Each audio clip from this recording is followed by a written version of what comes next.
Hello, cruel, cruel world. My name is Dr. Horrendous. I'm a consultant forensic psychiatrist. I assess mentally disordered offenders for a living so that you don't have to. You can call me the ominous Shahominous. Now, this video is about modern slavery. I'm going to dispel 6 different individual myths.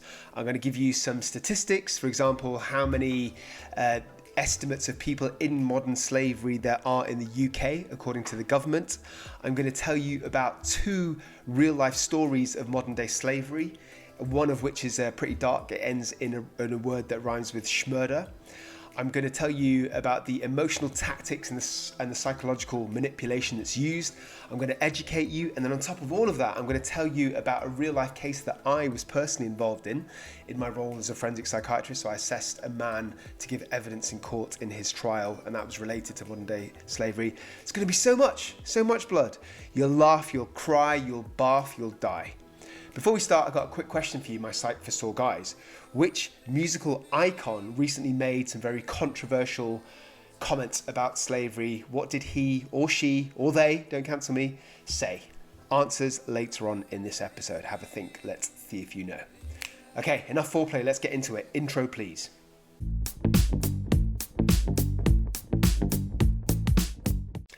Myth number 1. Slavery is a thing of the past. I mean, come on, really? Surely it's obvious. The title of this video is Modern Day Slavery, so it doesn't take a genius to know that this is a myth. Luckily, you're not a genius.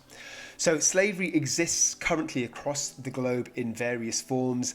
There's forced labour, there's debt bondage, there's human trafficking. All of these things are grim realities currently. Now, I know what you're thinking. You're thinking, Dr. Das, words are cheap. Put your money where your nose is. Give me a specific example of recent modern day slavery. My answer to which is, watch your tone, big man. But okay, here's an example. So very recently in July 2023, Marion Mustafa was sentenced for modern day slavery offences in Peterborough. And this guy was a piece of work. Not only did he have a really girly first name, but Marion Mustafa recruited 2 individuals from Romania, so they flew over, with the promise of work in the UK, but he didn't have any jobs lined up. He controlled their identification documents, their passports, their bank cards, and he forced them to work. And both victims said that they were actually physically assaulted by Mustafa. Mustafa was eventually arrested in July 2019 in Peterborough. He was charged, but then he absconded. He fled to Romania. When he returned to the UK in 2022, he was arrested. Mustafa admitted guilt, and he was sentenced with a slavery and trafficking prevention order to restrict his future actions, which actually seems quite meagre to me, considering how traumatic and how petrifying it must have been for the victims. So what do you think, my Psych for Sore guys? If you were the judge in charge of the sentences, what would you decide? Let me know in the comment section below. Would it be 5 years in prison, 10 years, 20, death by being forced to watch Dr. Grande videos? Oh no, he didn't. Moving on. Myth number 2, slavery always involves violence. That is simply not true. Whereas violence can obviously be a tool of control, modern day slavery often relies on psychological manipulation, it relies on threats, it relies on debt to keep victims trapped. You want another specific example, don't you? Go on then. Okay. Fine, I'm going to turn my joke meter down a bit because this is a bit grim. On May the 12th, 2014, a canal and river trust contractor found a suitcase containing the severed body near Smethwick. Smethwick is an industrial town located in the West Midlands of England. And it was identified as a man called Michael Spaulding, also known as Spud, who was a 39-year-old father of 3. Now, Michael Spaulding and his girlfriend were living in Smethwick with a man called Simon Lorenzo. And they were living rent-free on the proviso that Michael, Spud, used his handyman skills to decorate the house. And Michael and Lorenzo had known each other for a long time, so they were technically friends, but in my opinion, considering what's about to come up, with friends like Lorenzo, who needs enemas? So Michael had been living at the address in Oxford Road for about 3 weeks under the impression that if he did a good renovation job, that would help him land a tenancy with Lorenzo, with the landlord. And there was a bit of a breakdown in this relationship. Lorenzo blamed Michael for a collision in his Volkswagen. And then Simon Lorenzo began to bully Michael, and he started treating him like a slave in the house. And Michael was forced to work past midnight and then Lorenzo would wake him up early in the morning to force him to continue work. Michael was just given one meal a day, and he wasn't allowed out without Lorenzo's permission. And it seems that Simon Lorenzo realized that Michael was desperate. He took full advantage of the situation, knowing that Michael needed accommodation. He exploited his vulnerability, he exploited his altruistic nature. And then what happened leading up to the unfortunate killing was that Michael one day stood up for himself. They got into an argument and Lorenzo ended his life.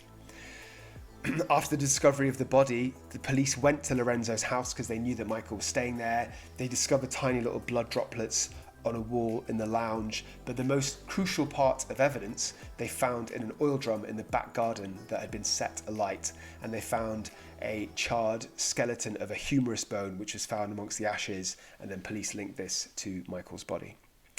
So when the evidence was all put to Lorenzo, he put up a defense case. He admitted assaulting Michael during a fight, but he said he hit him in the back and that Michael fell to the floor dead, and that he disposed of the body in panic.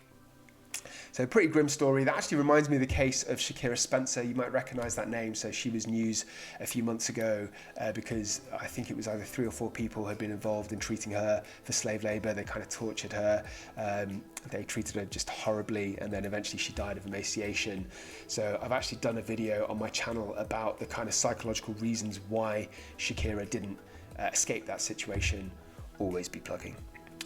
Okay, moving on. Myth number 3 about modern day slavery is that forced labor only happens in the developing world. But that's actually not true. Modern slavery is a global phenomenon, something like a phenomenon. Developed countries are not immune. So I asked you before, as my Psych for Sore guys and gals, what do you think the number of modern day slaves are in the UK? So the UK government estimates around 10,000 people are currently in modern day slavery. Just think about that for a sec. That's mind-blowing to me. So did you guess right? If you got within 10%, buy yourself a Maltesers McFlurry and send me the bill. If you hit 10,000 exactly on the mark, go buy yourself a Tesla and build Dr. Grande.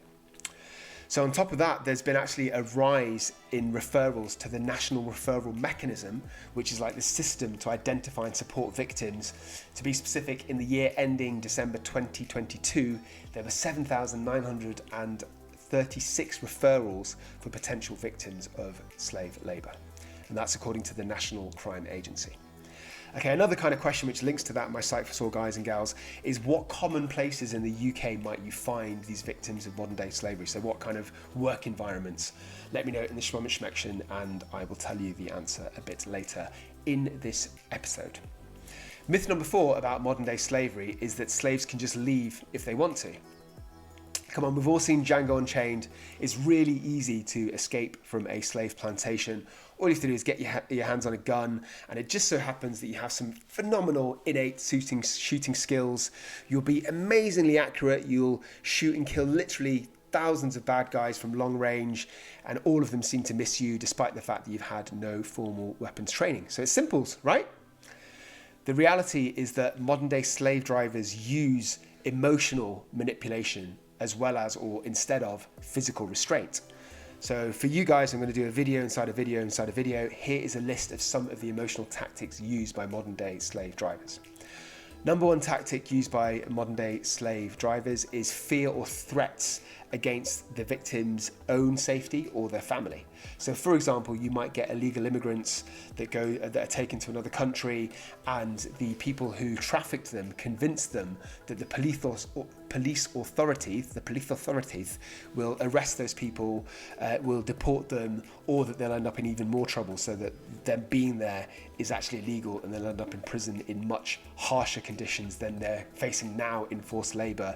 So these people lie to them and they convince them that their current setup of slavery is the lesser of 2 terribles.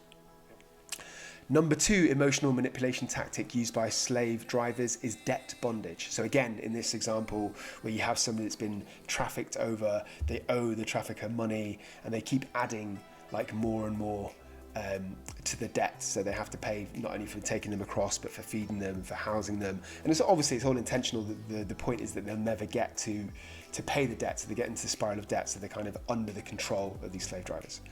Number 3 tactic that modern day slave drivers use that's emotional might be isolation. So they physically remove the victims from their friends, from their families, so the victims feel like they don't have any support structure. So especially if they're in a foreign country, in a foreign place, they actually feel too nervous to go out into the big wide world. Maybe the slave driver is lying about how dangerous it is outside. So interestingly, that made me think when I was writing this that last tactic, the isolation, the removal of family support, is actually also a tactic used by cult leaders. So if you're interested in that, check out my videos for 5 myths about cult leaders. Always be plugging. And this sort of lying to somebody about the outside reality to make them stay in the environment also reminds me of a horrific case. So I was involved in a Channel 4 documentary. She's called Katie. She was a woman who was raised in a cult. Her own father was the cult leader. And he lied to her from when she was a child, so she was like scared of the outside world. She believed that there was like mind reading machines on the outside, and she escaped at the age of 30. Think about that. So for 30 whole years she was in this cult, and she didn't even sort of know what the outside world was. It's a fascinating and horrific case, and you have to admire the bravery of her to actually come out and outsmart her own father. I've actually done a video on that on my channel, which has got footage of the documentary, so go check it out. I'll put the links in the comments. Always be plugging. I know that I'm plugging a lot of videos, but I don't know what to tell you. I keep making relevant videos, so see me. Okay, so I asked you a question earlier, my Psych for Sore guys and gals. In the UK, what are the common places that you might find modern day slavery victims? Where are they found? So the answer would be things like car washes, cleaning companies, restaurants, even farms. And there might be factories, construction, nail bars, and even domestic servitude, which is actually using people a bit like butlers. Of course, I'd be remiss not to say that there's another form of modern day slavery. I can't say what it rhymes with because YouTube will make it a problem for me, but it rhymes with schmexploitation, and it includes schmex trafficking and forced schmostitution. So again, sorry to keep doing this, but there's the video that I've got again on the Channel 4 documentary of a brave woman called Chandra who came from the Philippines, and she was exactly this. So she was forced into exploitation, into work as a prostitute because of a promise of work from the Philippines, and she was like kept hostage, and she eventually escaped. Okay, so going back to another question I asked you, which music star icon recently made some very controversial comments about slavery? It was, of course, it was Britney Spears, because she said, "I'm a slave to you." Only kidding. It was actually Kanye West, Yeezy. So he suggested that slavery was a choice, and he said, "When you hear about slavery for 400 years, that sounds like a choice." Obviously, that is a very disrespectful thing to say. You ain't got all the answers, Sway. So Kanye has got a diagnosis of bipolar affective disorder, which begs the question, when he makes these kind of controversial comments, or when he does strange things like go off on the VMA, Taylor Swift, Beyonce had the best music video of our time, then is that mental illness? Is that mania? Is that bipolar? Or is it his wild personality and his narcissism? Really interesting topic. Somebody should make a video about that, I think. Oh, wait a minute, I just did that. So yeah, I've got a previous video about Kanye West and about exactly that. What is it that drives him to act like that? Always be plugging. Sorry, I'll stop plugging now. Okay, myth number 5. This is a biggie. Controversial, and it's also a controversial one. Myth number 5 about modern day slavery. People who are slaves know that they are slaves. Before I get into that, I'm going to quickly introduce you to my channel. This is Schmike for Schmall Minds. I make a smorgasbord of videos related to mental illness and offending and the crossover betwixt the two. I look at real life cases. Recently I've been doing these myths videos, like myths about cults, myths about men's mental health, myths about female prisons, so go chickadee check it out. I implore you to subscribe. Not only does it help me out immeasurably, but if you subscribe, then you'll never buy an avocado again, only to come home and to find that it's all squishy and rotten inside. Guaranteed all your money back. Okay, let's get back into it. Myth number 5, people who are slaves know that they're slaves. So I know this might sound a bit odd, but there is a space of criminal exploitation where you force people into criminal activities like cultivation or drug trafficking or county lines, which is where like inner city drug gangs go to areas where there's not that much competition, and they sell drugs in those areas. And there's lots of cases where children are exploited to distribute these drugs to other people, and I don't think that they know that they're being exploited. So as I promised before, I'm going to very briefly tell you about my own case. So I give evidence in criminal courts. That's what I do for a living. Does Dr. Grande do that? And I once assessed many years ago a man with a learning disability, so a low IQ who struggled to kind of understand concepts. And he was befriended by a criminal gang, by some drug dealers, and he believed that he'd been accepted. He was kind of marginalised, a bit bullied, a bit of a sad story really. So he thought they were being friendly, that he was part of their crew. They gave him free drugs for a few weeks. He hung out with them. He got some female attention from some of them. And basically he idolised them. And he refused to snitch. Even when he got caught, he did not snitch to the police, and he ended up having a longer kind of prison sentence. And basically he took all the risk, and they set him up in a situation where he was doing all the risk and selling the money, selling the drugs and giving the money to them. And they basically disowned him once he got caught. So what I was being asked was he susceptible, was he vulnerable? And my answer was yes, because I think that he struggled with his IQ, didn't really understand the whole concept. Even though he knew what he did was wrong, so he was criminally responsible, I think that he was also vulnerable and susceptible. So off the back of my evidence, he did get a prison sentence, but it was much lower than he would have got had he not had a learning disability, I believe. Okay, we're almost there. You can do it. Get your back into it. Now, I know I usually do 5 myths, but I'm so goddamn generous. I'm such a nice guy that I'm going to do 6 myths today, and also because I couldn't decide which one of them to drop. So asking me to drop one of my 6 myths, a bit like asking your mother to choose her favourite between you and your sibling. And we all know she loves you exactly the same, even though she has forgotten your birthday 4 years in a row. That was just bad luck. I'm sure it doesn't mean anything. Anyway, I'm rambling. Myth number 6 about modern day slavery: people who are enslaved are easily identifiable. Chains, handcuffs, creeping around in dank dungeons. Your Auntie Susie certainly did experiment after her divorce, but modern day slavery, the victims, as I sort of mentioned before, are often integrated into society, which makes it really difficult to recognize these situations. So for example, slaves today could look normal and are normal, but they're working in restaurants that kind of forget to pay minimum wage, or they're trapped in debt bondage, and the perpetrators are far more likely to, control their passport, for example, and control their money than, beat them up with whips, whatever. As I said earlier, modern day slavery exists in car washes, in cleaning companies, even in farms. So I'm not saying that you need to try and liberate your waiter, and I'm not saying you should blink SOS ? When you next see a waiter at a restaurant, but I also think that the chances are slaves are probably blended into society by the perpetrators, because they're trying to stay under the radar because they believe that they could be in trouble themselves. So the key is to look for red flags, like for example, if you know of somebody working crazy hours for little to no pay, or living in constant fear of their job, or maybe they're living in really squalid conditions. A bit like you in your first year at university when your mummy wasn't around to wash the sheets, and that time you run out of toilet paper and use newspaper for 7.5 months, even though you could afford a bottle of Merrydown cider every other evening.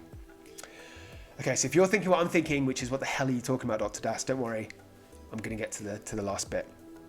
Come on kids, let's summarize what we learned today. Modern day slave drivers use emotional manipulation rather than physical restraints, or maybe both. It's actually very hard to escape from slavery for that exact reason. Your mother loves your sisters more than you. Forced labor does not only happen in the developing world, it happens all over the place. As I said before, it's a global problem. In the UK, there's an estimated 10,000 people in slavery right now. That's not just my estimate, that's from gov.uk. So what I'm trying to say is that unlike your hairline, slavery is not a thing of the past.